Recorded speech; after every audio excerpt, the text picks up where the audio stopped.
Hello, हाय, good afternoon, Ram Ram, Radhe Radhe, जय श्री कृष्णा। मैं गार्गी सारस्वत एक बार फिर से आपका स्वागत करती हूँ टारगेट विद अंकित के प्लेटफॉर्म पर, जहां मैं आपको केंद्रीय विद्यालय के इंटरव्यू से संबंधित कुछ टिप्स दे रही हूँ, समझा रही हूँ कि किस तरीके से आप अपने इंटरव्यू को और बेहतर बना सकते हैं। इस पूरे प्रक्रिया में मैंने कल भी एक वीडियो आपको प्रोवाइड कराई थी, जिसमें मैंने बताया था कि संभावित क्या क्वेश्चंस आपसे पूछे जा सकते हैं केंद्रीय विद्यालय के अंदर। आज हम बात करेंगे कि जो सिचुएशन बेस्ड क्वेश्चंस होते हैं, जहां पर आपका प्रेजेंस ऑफ माइंड काम करता है, वो किस तरीके से पूछे जाते हैं और उनके एक एप्रोप्रिएट या संभावित आंसर्स क्या हो सकते हैं, जो आपको लगता है कि हाँ, ये मेरी तरफ से ये चीज मैं बोल सकता हूं। तो अगर आप पहले से थोड़ा सा सोचकर तैयार होकर जाएंगे तो उससे मिलते जुलते सिचुएशन बेस्ड क्वेश्चंस में आप फंसेंगे नहीं।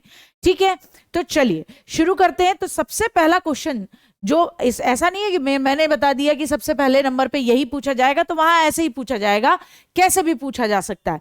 तो मैं जो लेकर आई हूं उनमें, जैसे सपोज कीजिए पहला क्वेश्चन आपसे पूछा गया, what will be your teaching pedagogy. मतलब when you will go to the classroom, जब आप क्लासरूम में जाओगे, आप फोर्थ स्टैंडर्ड के मैथ्स टीचर बनते हो, तो बताओ आपकी टीचिंग पेडागोजी क्या होगी। अब आपको मैथ्स के टीचर के अकॉर्डिंग कोई भी कंसेप्ट आपको पता भी होना चाहिए कि फोर्थ स्टैंडर्ड में एनसीईआरटी ने कौन कौन से चैप्टर इंट्रोड्यूस कर रखे हैं, जिनमें मैं आपको बताऊंगी कल एक वीडियो के माध्यम से कि एनसीईआरटी कैसे पढ़नी है और हर चैप्टर के टीचिंग एम्स क्या हैं। तो वहां आपके लिए थोड़ा सा बेनिफिट हो जाएगा, आपकी थोड़ी सी मदद हो जाएगी और आपकी मेहनत थोड़ी सी कम लगेगी, क्योंकि फिर प्रिसाइज चीजें आपके हाथों में होंगी। तो आपसे पूछा कि as a maths teacher what will be your pedagogy to introduce this chapter, यानी किसी पर्टिकुलर चैप्टर का नाम ले लिया, फ्रैक्शन का नाम ले लिया कि आपको फ्रैक्शन को इंट्रोड्यूस करना है फोर्थ स्टैंडर्ड में। आप कैसे इंट्रोड्यूस करोगे, क्योंकि उससे पहले फ्रैक्शन का चैप्टर है भी नहीं, भिन्न जिसे बोलते हैं। तो आप बताओगे कि मैं फ्रैक्शन को इंट्रोड्यूस करने के लिए एक काम करूंगा या करूंगी कि मैं एक दिन 5 स्टार या डेयरी मिल्क जो होती है, जिसके अंदर ब्लॉक्स बने होते हैं, वो क्लासरूम में लेकर आऊंगी या लेकर आऊंगा, और फिर मैं उसे एक पूरी रो में बंटवा दूंगी, एक ब्लॉक्स। तो मैं फिर बच्चों को उसके माध्यम से समझाऊंगी कि हमने किस तरीके से पूरी एक चॉकलेट्स, जिसके अंदर 10 पार्ट्स थे, यानी कि 10 छोटे छोटे ब्लॉक्स थे, उन्हें बांटा है ना। तो वो मैं बताऊंगी कि 5 बच्चों में हमने 10 को कैसे बांटा। तो अब हम इसे लिखेंगे कैसे, अब हम इसे लिखेंगे 5 बच्चों में बटी है, ओवरऑल कितनी थी, 10 थी, तो 5/10 लिखेंगे। अब हमें पता लगेगा हर एक बच्चे को कितने ब्लॉक्स मिले, तो हम टेबल के माध्यम से जब कट करते हैं, एक एक बच्चे को 2-2 ब्लॉक्स मिले खाने के लिए चॉकलेट के। तो मैं इस तरीके से अपने टॉपिक को प्रैक्टिकल लाइफ से जोड़ते हुए इंट्रोड्यूस करूंगा। बहुत अच्छा इंप्रेशन है ना, कोई दिक्कत भी है नहीं इस तरीके से।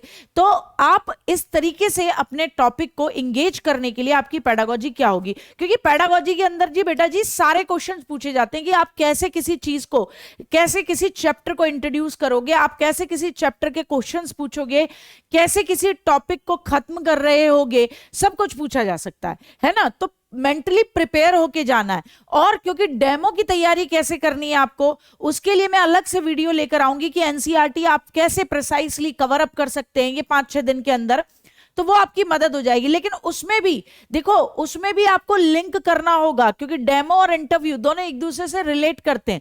आपसे पूछा कि इस टॉपिक को इंट्रोड्यूस करने की आपकी पेडागोजी क्या होगी, आप या फिर आप क्लासरूम को कैसे इंटरैक्टिव बनाते हो। आप बताने लगे कि मैं क्लासरूम को ऐसे इंटरैक्टिव बनाऊंगा, इसी बीच में किसी का मन कर गया इंटरव्यू पैनल में से, उन्होंने कहा चलिए तो बताइए, ये मैं आपको टॉपिक देता हूं, बना दीजिए। तो इंटरव्यू से कब आप डेमो की तरफ जंप कर जाएंगे, कोई वो नहीं पता आपको, है ना। कभी ऐसा नहीं होता कि ठीक है अब आपका इंटरव्यू खत्म हो गया, अब आप बताइए कि आप किस टॉपिक पे डेमो देना चाहेंगे, किस टॉपिक को प्रिपेयर करके आए हैं, या फिर हम आपको टॉपिक दे रहे हैं। जनरली आपके इंटरव्यू के दौरान ही आपको किसी डेमो की तरफ, किसी सब्जेक्ट की तरफ, किसी टॉपिक की तरफ मूव करा के, और फिर आपसे कह दिया जाता है कि लीजिए ये पकड़िए चौक, या ये पकड़िए आप अपना मार्कर, और सामने बोर्ड है, चलिए पढ़ाना शुरू करिए। समझ में आ रही है बात, ठीक है। तो तैयार होके जाना है कि हर टॉपिक, हर सब्जेक्ट की पेडागोजिकल अप्रोच क्या होती है। अब यहां जैसे पूछा है कि अगर वीक स्टूडेंट हो, क्योंकि सिचुएशन बेस्ड क्वेश्चन है, तो आपकी पेडागोजी क्या होगी। तो देखिए, अगर कोई बच्चा कमजोर है, शैक्षिक रूप से अगर कोई बच्चा पिछड़ रहा है, तो सबसे पहले आपका जवाब होगा, मैं कारण जानने की कोशिश करूंगी। सबसे पहले तो सर मैं कारण जानूंगी कि सब्जेक्ट में वीक है, वीक होने के क्या रीजन है, उस सब्जेक्ट में इसका इंटरेस्ट नहीं है, इसके कंसेप्ट क्लियर नहीं है, क्लासरूम में कम आया है, छुट्टियां हुई हैं, क्योंकि ये सारे कारण होते हैं। ज्यादा छुट्टियां हुई हैं, टीचर का बिहेवियर प्रॉपर नहीं है, टीचर के माध्यम से छुट्टियां हुई हैं, वो मैं सारी चीजें जानने की पहले तो सर कोशिश करूंगी कि रीजन क्या है। और जनरली ये रीजन स्टूडेंट्स से जुड़े हुए होते हैं जिनकी वजह से वो किसी सब्जेक्ट में या किसी क्लास में पिछड़ रहा होता है।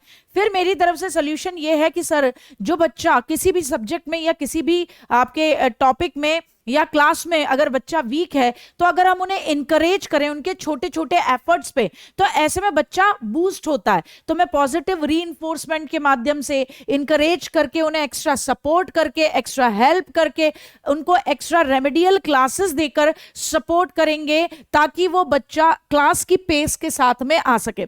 अब देखिए, इसमें रटे हुए अगर आप गूगल से आंसर निकालते हैं that every child is not equally involved in the classroom activity. I will try my level best to make all the student engage in the classroom activities, as well as I will provide as much support which I can provide. ये रट्टू मारू है और 2 minute में पकड़ लेगा। आप वो बताइए जो टीचर के आप खुद अगर वीक होते तो आप अपने टीचर से क्या सपोर्ट करते थे, क्या एक्सपेक्ट करते थे, किस तरीके का सपोर्ट, वो बातें बतानी है कि मैं उन्हें इंकरेज करूंगी उनकी छोटे छोटे वर्क्स पे, छोटी छोटे अचीवमेंट्स पे, ताकि बच्चे को महसूस हो कि हाँ मैं भी कर सकता हूं। क्योंकि ऐसे बच्चे का कॉन्फिडेंस लो हो जाता है। कई बार टीचर्स उसको ऐसे बोल देते हैं तुमसे नहीं हो पाएगा, घर से भी वो इस तरीके की चीजें सुन रहा होता है, स्टूडेंट्स, अदर स्टूडेंट्स जो उसके क्लासमेट्स होते हैं वो उसके ऊपर मजाक उड़ा रहे होते हैं। तो ऐसे में मैं पहले तो वो खुद को ये महसूस कराए that I can also do, उसके लिए मैं उसे एक्स्ट्रा सपोर्ट दूंगी, एक्स्ट्रा हेल्प दूंगी, रेमेडियल क्लासेस दूंगी, कंसेप्ट क्लियर कराऊंगी, ठीक है, और बहुत ही प्यार से उसको एक्स्ट्रा वर्क कराने के लिए या एक्स्ट्रा एफर्ट्स डालने के लिए उसे क्या करूंगी, अपने साथ में एंगेज करूंगी। तो ये एक आइडियल सिचुएशन है कि बच्चा राजी राजी सीखने को तैयार होगा। ठीक है, मेरी बात समझ पा रहे होंगे। इसमें ऐसा नहीं है, ये तो मैं अपने टीचिंग एक्सपीरियंसेस के बेसिस पे बता रही हूं। आप में से अगर किसी ने कभी टीच किया तो आप बता सकते हैं, उसमें और चीजें जोड़ सकते हैं, और अगर नहीं भी किया है तो हम सब एक समय पर स्टूडेंट तो रहे हैं, तो हमारी कैसे टीचर, हम अपने टीचर से क्या उम्मीदें पाले बैठे थे उस समय पर कि ये अगर यहां हमें मदद कर दें तो हमारा बेड़ा पार हो जाए, तो वो चीजें दिमाग में रखते हुए आपको बोलना है। गिफ्टेड चाइल्ड हो, अगर कोई बच्चा क्लास में क्लास के पेस से बहुत एक्स्ट्रा है, एडवांस है, गिफ्टेड चाइल्ड है, तो आपका क्या अप्रोप्रिएट डिसीजन होना चाहिए, वे होना चाहिए, ताकि वो एकदम अच्छे तरीके से क्लास में लेफ्ट आउट ना फील करे। तो आप बताओगे कि मैं उसको एक्स्ट्रा एक्टिविटीज में इन्वॉल्व करूंगी, उसे ज्यादा रिसर्च वर्क दूंगी, ऐसे टॉपिक्स जो सीनियर क्लास से बिलोंग करते हैं लेकिन उसके मेंटल लेवल के अकॉर्डिंग है, वर्कशीट्स वगैरह प्रिपेयर करूंगी, तो 1-2 इस तरीके के क्वेश्चंस भी दूंगी, और उनको मैं सिलेबस से बाउंड करने की कोशिश ना करके एक्स्ट्रा रिसर्च वर्क या उन चीजों में जहां उनका इंटरेस्ट है और उनकी जो स्किल्स हैं उनको बूम किया जा सकता है, उनको और ज्यादा डेवलप किया जा सकता है, उस तरफ मैं उन्हें एंगेज करूंगी। ठीक है, अब यहां कोई पूछने वाला ये भी पूछ सकता है कि क्या करेंगी आप, आपने कहा इंगेज करूंगी, तो कैसे करेंगी, तो इसके लिए भी तैयार रहिए। वहां आप अगर ये कहते कि सर सॉरी सर अभी मेरे दिमाग में नहीं आ रहा, तो यकीन मानिए बहुत नेगेटिव इंपैक्ट है कि मतलब एक टीचर के पास बच्चे रिसोर्स होते हैं, उसको रिसोर्स यूज करनी नहीं आएगी। तो वहां आपका जवाब ये होना चाहिए, जैसे सपोज कीजिए सर मेरी क्लास का एक स्टूडेंट है, एक्स्ट्रा ऑर्डिनरी है, तो आज के जमाने में ये तुरंत, मैंने भी सोचा नहीं था कि मैं ये वीडियो बनाऊंगी तो मैं बच्चों को ये बताऊंगी, अब क्योंकि मेरे दिमाग में अभी बोलते बोलते ही आ गया कि ऐसा पूछ लिया गया बच्चों से तो क्या जवाब होगा। तो ऐसी सिचुएशन में मुझसे पूछा जाएगा तो मैं बताऊंगी कि आज के समय में बच्चे सर टेक्नोलॉजी में बहुत ज्यादा इंटरेस्ट लेते हैं, तो हम ये कर सकते हैं, अगर जैसे सपोज कीजिए मेरी क्लास का एक स्टूडेंट है, टेक्नोलॉजी में काफी एडवांस है और क्लासरूम में उसको पढ़ाया जा रहा है, कंप्यूटर के सिलेबस में इनपुट आउटपुट डिवाइसेस और बाकी अदर चीजें पढ़ाई जा रही हैं, तो अगर वो टेक्नोलॉजी की बहुत अच्छी साउंड नॉलेज रखता है, तो मैं चाहूंगी कि स्कूल के अंदर इन्वेस्टिचर सेरेमनी जो होती है, या स्कूल के अंदर जो आपकी स्टूडेंट काउंसिल का जो ग्रुप होता है, उसके लिए जो इलेक्शंस होते हैं उसके लिए उसकी मदद करें कंप्यूटर टीचर के माध्यम से, उनकी हेल्प से, वो इस तरीके का एक अपना प्रोवाइड कराए, इस तरीके का एक डिजाइन क्रिएट करे या इस तरीके का एक सॉफ्टवेयर डिजाइन करे हल्का फुल्का, जिसमें बच्चों को वोट दिया जा सके, स्टूडेंट काउंसिल के स्टूडेंट्स को वोट कराया जा सके। तो उसमें 2-4 ऑप्शन हो, वो कंप्यूटर टीचर की हेल्प से करे, दिमाग लगाए। इससे क्या हुआ कि एक बच्चा जिसका ऑलरेडी एक नॉलेज थी,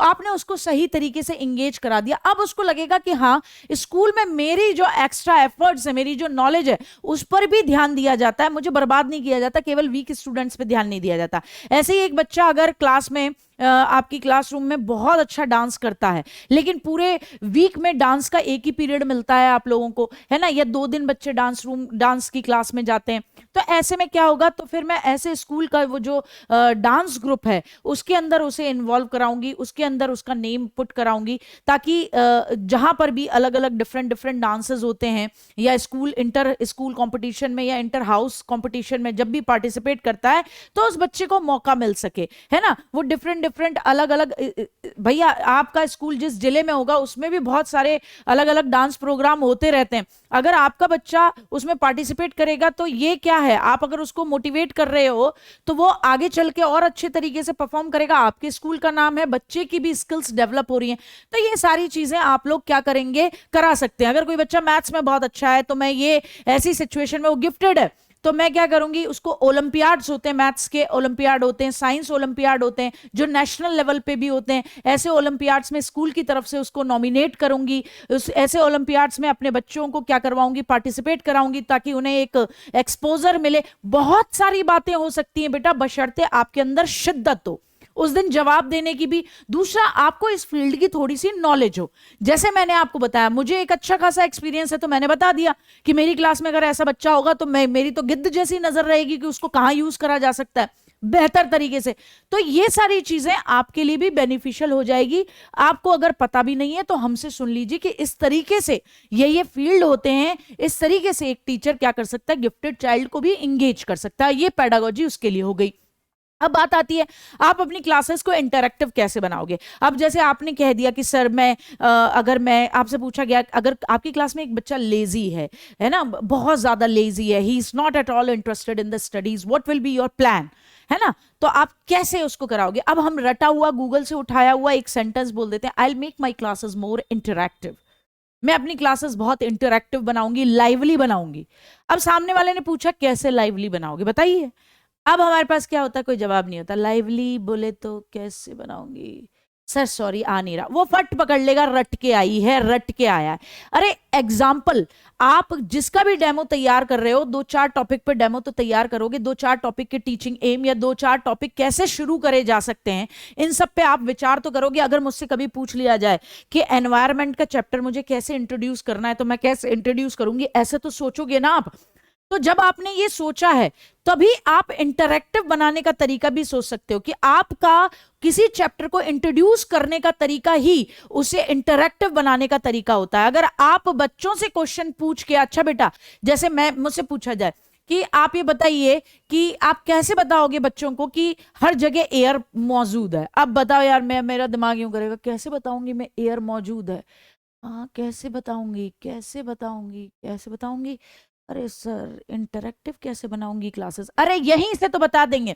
आप क्या करोगे, तुरंत कहोगे कि फैन चला दिया, फैन चला दिया, फैन के बाद में बच्चों को हवा लगने लगी, तो मैं बता दूंगी सर हर जगह एयर मौजूद है, हर जगह क्या है, एयर मौजूद है। इसके अलावा दूसरी चीज हो सकती है, मैं बच्चों से कहूंगी कि बेटा आप लोगों ने एक चीज देखी है कि आप जब बलून्स फुलाते हो तो उसके बाद जब बलून में से हवा निकलती है तो वो क्या है, एयर निकल रही है। तो ये भी आपको पता लगेगा कि एयर की प्रेजेंस है। दूसरा, रोटी को पोक करते हो, गरम गरम रोटी को, तो उसमें से हवा निकलती हुई आपने देखी होगी, ठीक है। तो ओवरऑल आपके सब जगह पर क्या है, एयर मौजूद है। आप बाहर जब 2 मिनट के लिए जाके खड़े हो जाते हो और हवा चल रही होती है, तो पत्ते हिलते हुए आप देख रहे हो, तो आप ये मूवमेंट से भी पता लगा रहे हो कि एयर मौजूद है। तो कुल मिला के ये कुछ एग्जांपल्स मेरे हो सकते हैं। और ये मैं बच्चों से पूछूंगी, अच्छा बेटा आपने पत्ते हिलते हुए देखे, बच्चे कहेंगे हाँ। आपने फैन चलता है, उसके बाद में क्या लगती है आपको, तो बच्चे बोलेंगे हवा। तो ये मेरा एक तरीका होगा सर, जिसकी तरीके से, जिस माध्यम से मैं अपनी क्लास को इंटरैक्टिव बनाऊंगी, लाइवली बनाऊंगी, अपने टॉपिक को इंट्रोड्यूस करूंगी। ठीक है, तो आपसे पूछा जाए आप अपनी क्लासेस कैसे इंटरेक्टिव बनाओगे, तो सबसे पहली बात तो ये कहना कि सर हर सब्जेक्ट की एक अलग अप्रोच होती है, क्योंकि हर सब्जेक्ट में इंटरेक्टिव बनाने का अलग तरीका है। अगर साइंस का मैंने ये बताया, मैथ्स का अलग तरीका है इंटरेक्टिव बनाने का। ठीक है, कि रैंडमली हमने मैथ्स का गेम खिला लिया। अब ये आपको सुन के बड़ी अजीब चीजें लग रही होंगी कि मैम क्या बातें कर रही है, मैथ्स के भी गेम होते हैं। बिल्कुल होते हैं, मैथ्स के गेम होते हैं। मैथ्स का गेम हो गया, कैसा गेम हो गया कि मैंने अपने बच्चों को पढ़ाना है कि आप वो पढ़ाते हो ना, क्या स्क्वायर पढ़ाते हो, 2 × 2 = 4, है ना। तो मैंने क्या यहाँ पे ब्लॉक्स बना दिए हैं, अलग अलग गोले बना दिए हैं, उन पे नंबर लिख दिए मैंने। जैसे यहाँ मैंने 4 लिखा है, फिर 4 का स्क्वायर क्या होता है, तो आपने 4 का स्क्वायर उधर लिख रखा है। फिर आपने 3 का स्क्वायर क्या होता है, वो 9 उधर लिख रखा है। ठीक है, तो इस तरीके से मैंने अलग अलग बना रखे हैं। अब मेरे को अपने बच्चों को बताना है, समझाना है, तो मैंने क्या करा, बच्चों को कह दिया कि अब आपको यहां से कूद के उस वाले ब्लॉक में जाना है, 4 स्क्वायर। तो आप 4 में, जो 4 में खड़ा है, अब उसको आपने बोलना है कि 4, तो वो ये कहेगा यस सर, कि अपने स्क्वायर में कूद जाओ, जंप इनटू योर स्क्वायर। तो उसको पता है मेरे सामने मेरा स्क्वायर है 4 × 4, वो वहां कूदेगा। तो इस तरीके से, अब ये मैंने भी नहीं सोचा था इस वीडियो को बनाने से पहले कि मैं आपको ये एग्जांपल दूंगी, लेकिन मेरे दिमाग में भी आया, ऐसे ही आपके दिमाग में भी आ जाएगा। प्रेजेंस ऑफ माइंड का गेम होता है, सोच के चलिएगा, हर टॉपिक पे सोच के चलिएगा। जो मैं कल एनसीईआरटी में कौन कौन से टॉपिक हैं, कैसे हो सकता है, सबकी एक अप्रोच मैं भी पकड़ाऊंगी और एक एक आप खुद भी सोचोगे, क्योंकि जितना ये चलेगा बेटा जी उस दिन, उतना ही बहुत फायदे में रहोगे, चिल रहोगे। तो हर सब्जेक्ट की अलग अप्रोच, ज्यादा से ज्यादा स्टूडेंट्स इंगेज हों, ऐसे ही मैं एक्टिविटीज प्लान करूंगी, एक्टिविटी बेस्ड लर्निंग कराऊंगी। कुछ चैप्टर्स की एक्टिविटीज सोच कर रखें एग्जाम्पल के लिए, क्योंकि ऐसे में जरूर पूछता है। ये मैंने यहां आपको बता भी दिया और क्लास में अभी भी बता दिया। अब पूछा जाए डिसओबीडियंट स्टूडेंट है कोई आपके में, आप कहते हैं, कोई भी टीचर आता है यूं कहता है कि हाँ भाई रामू खड़े हो जाओ, स्टैंड अप, तो वो है ना बैठा ही रहता है। और जब कहते हैं कि नाउ गेट योर सीट्स, तो वो रामू खड़ा ही रहता है यूं करके। उसको बहुत ज्यादा डिसओबीडियंट है, वो किसी बात को नहीं मानता। उसको कहते हैं सीधे चलो, तो वो उल्टा चलता है। उसको कहते हैं बैठ जाओ, तो वो खड़ा हो जाता है। उसको कहते हैं प्रॉपर यूनिफॉर्म में आओ, तो वो यूं लहराती हुई जुल्फें लेके आता है। उसकी टाई यूं जाती है, 2 शर्ट के बटन खुले रहते हैं। अब ऐसे बच्चे को कैसे करोगे? देखो बेटा, हमेशा याद रखो, कोई भी बच्चा हमेशा से किसी ह्यूमन बीइंग के ऊपर सोच लीजिए, तो आप क्या कहेंगे, वहां आपके जवाब क्या होंगे कि सर पहले मुझे जानने की कोशिश करनी होगी, मैं पहले उस बच्चे को स्टडी करूंगी, उसको प्रॉपरली समझने की कोशिश करूंगी कि वो ऐसा बिहेव क्यों करता है, क्या रीजंस हैं उसके पीछे।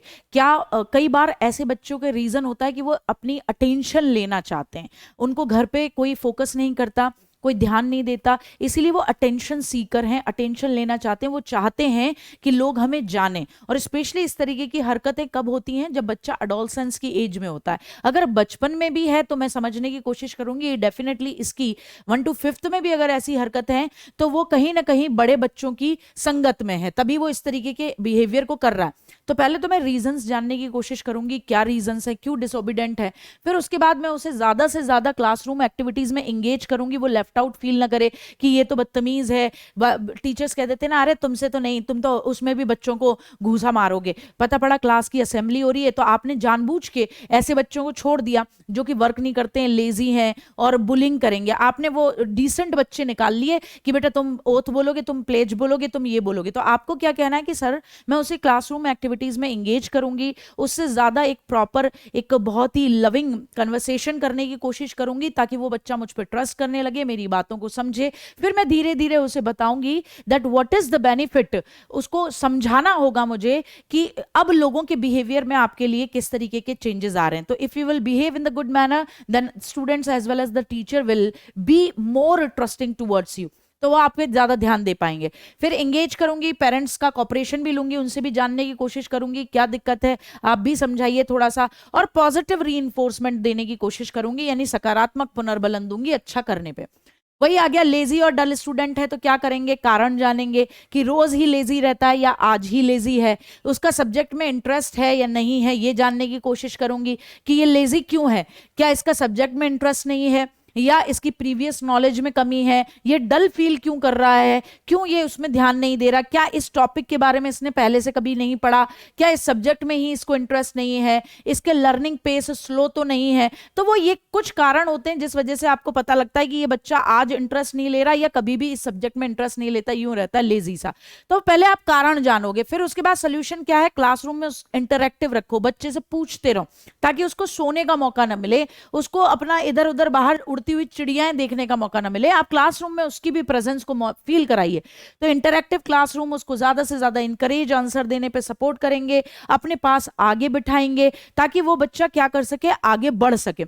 आपने देखा कि वो बच्चा वीक है, ये वीक बच्चे के साथ भी हो सकता है, आपने आगे बैठाना शुरू कर दिया कि यहाँ मेरे सामने मेरी बेंच के मेरी टेबल के सामने बैठना, यहां से समझेंगे अच्छे तरीके से, उसे दो एक बार पूछ रहे हैं। अब क्या वो चाह कर भी इनअटेंटिव नहीं रह सकता आपकी क्लास में, क्योंकि आप उस पर एक्स्ट्रा फोकस कर रहे हो। अब जैसे ये मुझसे एक इंटरव्यू में क्वेश्चन पूछा गया था कि आपके पास वाले क्लासरूम से नॉइज आ रहा है और आप जाकर देखते हैं तो आपको पता पड़ता है वहां टीचर नहीं है, आप क्या करोगे। तो मैंने जो जवाब दिया था मैं वही बता रही हूं। मैंने कहा कि देखो, अगर मैं उस क्लासरूम में पढ़ाती हूं या नहीं, पहले तो मैं ये देखूंगी। अगर मैं उस क्लासरूम में पढ़ाती हूं तो मैं क्या कर लूंगी, उसे मर्ज कर लूंगी अपने सेक्शन के साथ में, ठीक है ना। और फिर कोई एक्टिविटी कराऊंगी कि दोनों सेक्शंस के बीच में एक हेल्दी कंपटीशन करा दिया, तो वो क्या रहेगा कि मर्जिंग भी हो गई, बच्चों का एक प्रॉपर एंगेजमेंट भी हो गया और खेल खेल में सीखना हो गया।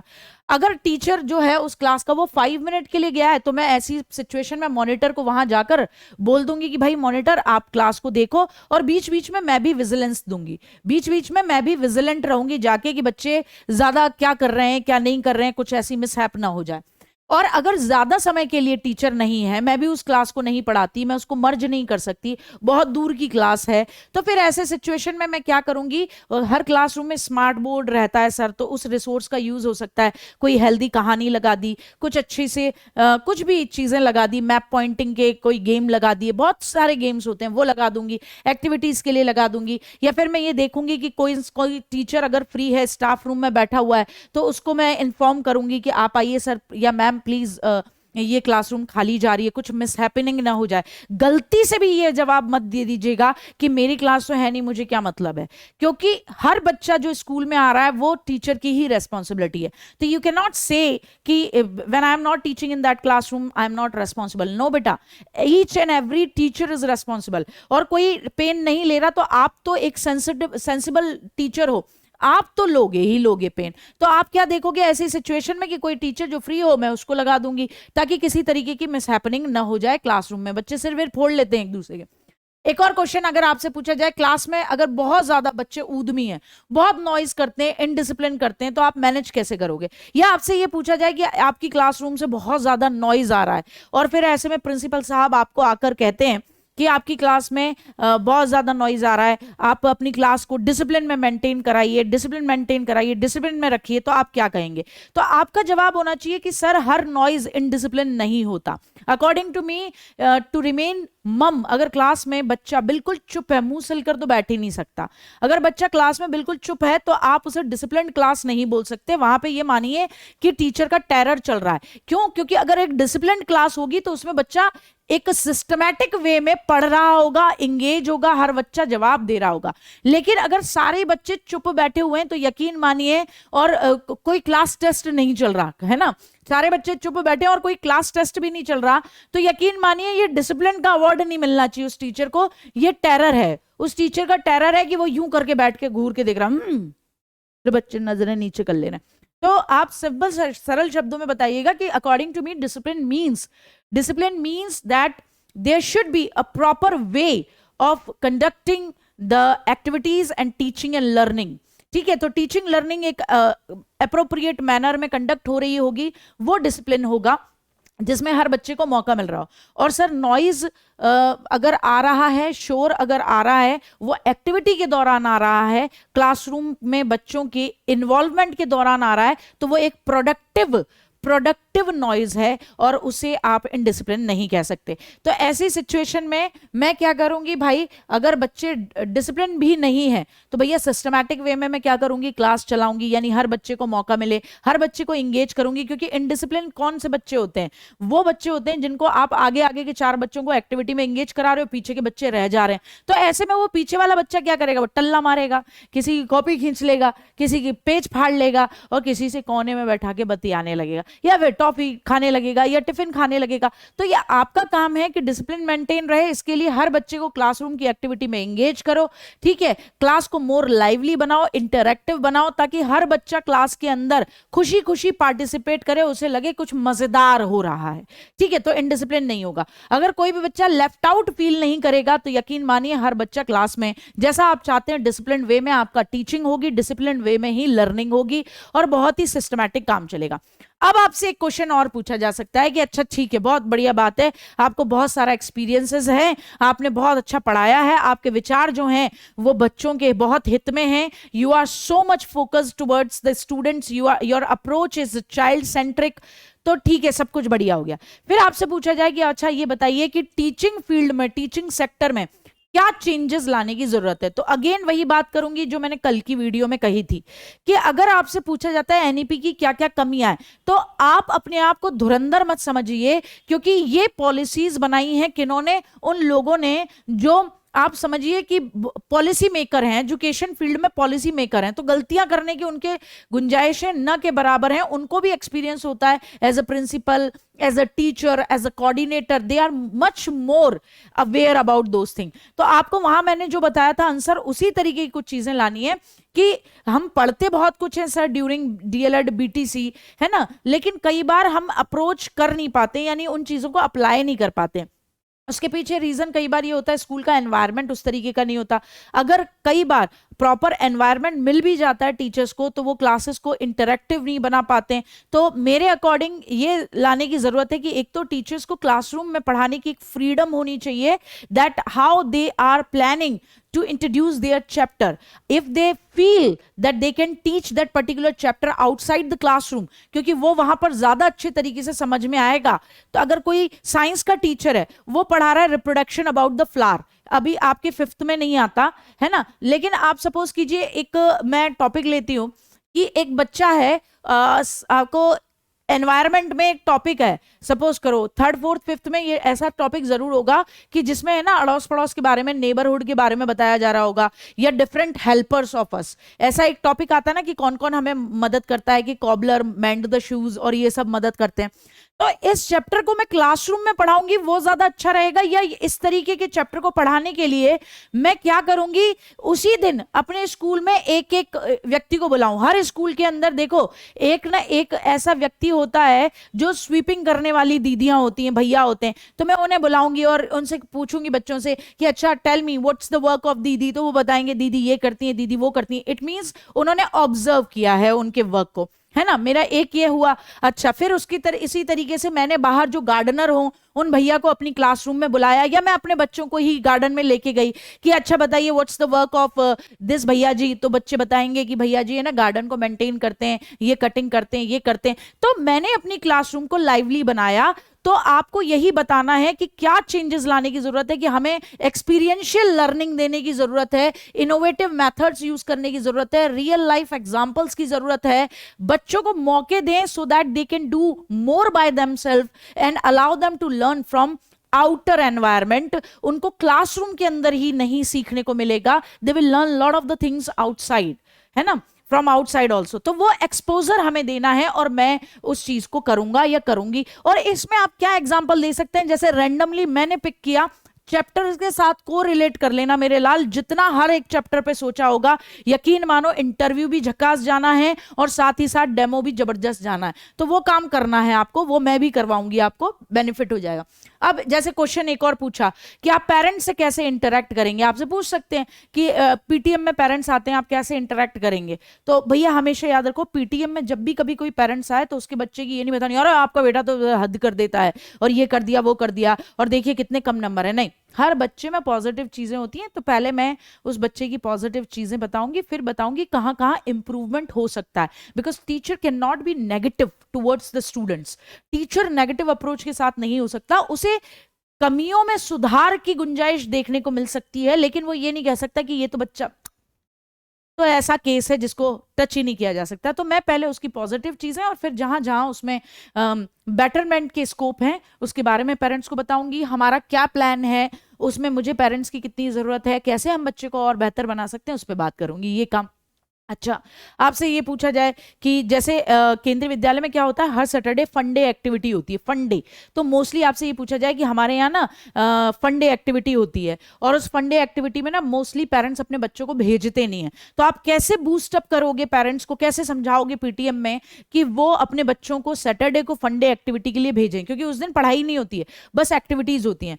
तो आप क्या बताओगे, आप फिर आपका जवाब क्या होगा कि मैं बच्चों को बताऊंगी, पेरेंट्स को बताऊंगी कि बेनिफिट्स क्या हैं, वो मैं बच्चों को ये भी बताऊंगी, पेरेंट्स को ये भी बताऊंगी कि इससे ना आपके बच्चे को बहुत सारे मौके मिलेंगे, उसकी स्टडी एकेडमिक्स के अलावा उसकी बाकी चीज़ों का भी, जैसे उसका कॉन्फिडेंस बूस्ट अप होगा, वो अपनी क्या कहना चाहिए क्रिएटिविटी को ज़्यादा से ज़्यादा यूटिलाइज कर पाएगा। मैं उन्हें ये बताऊंगी कि किस तरीके से उनके बच्चे ने पहले के मुकाबले में अब में अपनी पर्सनैलिटी को ग्रूम किया है, वो ज़्यादा कॉन्फिडेंट, ज़्यादा इंटरैक्टिव, ज़्यादा अप्रोचेबल और ज़्यादा क्या कहना चाहिए क्रिएटिव होकर निकल रहा है। तो मैं ये बेनिफिट्स बताऊंगी कि आपको भेजना चाहिए, क्योंकि इन सब चीज़ों के बेनिफिट्स होते हैं, इन सब के ग्रेड्स भी मिलते हैं। इस तरीके से मैं पेरेंट्स को थोड़ा सा ओवरऑल समझाने की कोशिश करूंगी कि ऐसा बच्चा जो यहाँ से टॉपर बनकर निकले, लेकिन आगे चल के जब उसे कभी किसी भी एग्जाम के लिए या किसी भी जॉब के लिए इंटरव्यू क्लियर करना पड़े तो उसे बोलना ना आता हो, तो ये हमारा फॉल्ट होगा और आपका फॉल्ट होगा एज अ पेरेंट। तो इसीलिए बच्चों के लिए को करिकुलर एक्टिविटीज भी जरूरी है। तो मैं तो इसी तरीके से समझाती जो मैंने आपको बता दिया। इसी तरीके से अगर आपसे कहा जाए कि पेरेंट्स को कैसे मनाओगे प्रोजेक्ट बेस्ड एक्टिविटीज में ज्यादा से ज्यादा बच्चे इन्वॉल्व करें, तो आप बताओगे बेनिफिट्स क्या होते हैं। उन प्रोजेक्ट को करने के लिए बच्चे स्कूल की लाइब्रेरी का, स्कूल के कंप्यूटर्स का कैसे इस्तेमाल कर सकते हैं, सारी क्लैरिटी रखेंगे कि इसमें आपको पैसा खर्च करने की जरूरत नहीं है। बच्चा एक सिंपल रिसर्च बनाकर पीपीटी के माध्यम से भी दे सकता है, एक सिंपल पेज पर भी अपना रिसर्च बना सकता है, दे सकता है। तो ये सब आप बताओगे, ठीक है। तो यही था मेरी तरफ से। इस तरीके के क्वेश्चंस आपसे जरूर पूछे जाते हैं, जो मैंने आपको एक झलक दी और जो कि मैंने क्लासरूम में ही आपको बताया कि अगर ये से ये पूछ लिया जाए तो हमारा किस तरीके से जवाब होगा। तो ऑलवेज रिमेंबर, अगर आपका इंटरव्यू तकरीबन 7 से 10 मिनट का जा रहा है तो यकीन मानिए आपका इंटरव्यू बहुत सही जा रहा है, वो आप में इंटरेस्ट ले रहे हैं। ऐसे में आपका प्रेजेंस ऑफ माइंड कितना काम करता है, डरना नहीं है, घबराना नहीं है। वॉइस हमेशा लाउड रखिएगा, क्योंकि टीचर के लिए हमेशा ये एक्सपेक्ट किया जाता है कि टीचर की वॉइस एंड तक जाए। अगर आप पहली बार में उनके सामने ड्यूरिंग इंटरव्यू मिमिया गए तो वो एक नेगेटिव पॉइंट चला जाता है, फिर वो बाद में आपको बोलेंगे देखिए आपका ना आप बहुत धीमे बोलते हो, ऐसे कौन सुनेगा पीछे तक। तो आपको अपनी वॉइस में क्लैरिटी रखनी है। आपकी वॉइस में क्लैरिटी, आपकी वॉइस में लाउडनेस ये बताती है कि आप कॉन्फिडेंट हैं, you are not somewhere you know are in fear, आप डरे हुए नहीं है, आप एकदम कॉन्फिडेंट हैं, ये भी बताती है। दूसरी सबसे बड़ी बात प्रेजेंस ऑफ माइंड, यानी दिमाग को ठंडा रखिएगा, किसी चीज को कैसे इंट्रोड्यूस किया जा सकता है, कैसे बताया जा सकता है, तैयार रहें। ये मैं पहले भी बता चुकी हूं कि आपका बायोडेटा में अगर आपने भरा है कि भैया आपने एमएससी करा है, तो वो आपसे ये भी पूछ सकते हैं कि एमएससी किससे किया, आपने बता दिया, वहां का भी प्रश्न पूछ सकते हैं। ये मत सोच के चलेगा 1 to 5th का ही पूछेगा, वो पूछ सकता है कि ये इंसान कितना अवेयर है, ठीक है। तो बेस्ट ऑफ लक, इसी तरीके की चीजों पर आपको प्रिपेयर होकर जाना। ये मैंने कुछ क्वेश्चंस बताए, उनके लिए प्रिपरेशन कर लीजिए। अब मैं नेक्स्ट वीडियो में आपको बताऊंगी कि एनसीईआरटी कैसे पढ़नी है, जिसमें मैं सबसे पहले आपको 1 to 5th की हिंदी का पूरा मामला बताऊंगी, किस चैप्टर का कैसे टीचिंग एम निकल सकता है। तो अगर आपने चैनल को सब्सक्राइब ना किया हो तो चैनल को सब्सक्राइब करें। चैनल का नाम टारगेट विद अंकित। मैं गार्गी सारस्वत आपसे विदा लेती हूं। जय हिंद, जय भारत, बहुत बहुत धन्यवाद।